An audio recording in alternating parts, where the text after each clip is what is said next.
Badal som, ako po ceste beha kačička s malým.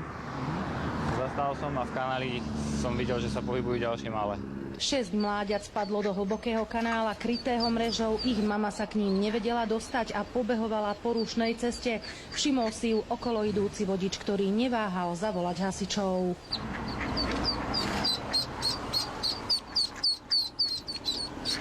Za mamičkou. Moje, aké si rýchle. Zlaté to je.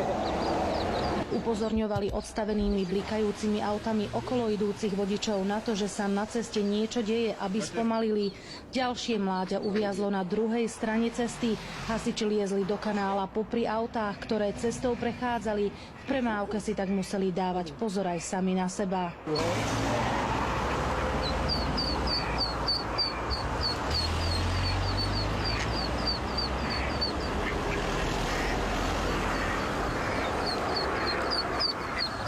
Behala určite aj s malým, zo 3-krát by ich tu už bolo zrazilo.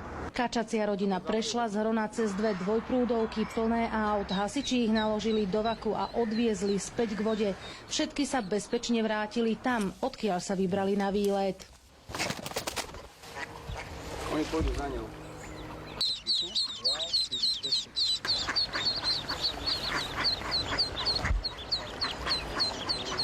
Z Banskej Bystrice Katarína Kováčiková, televízia JOJ.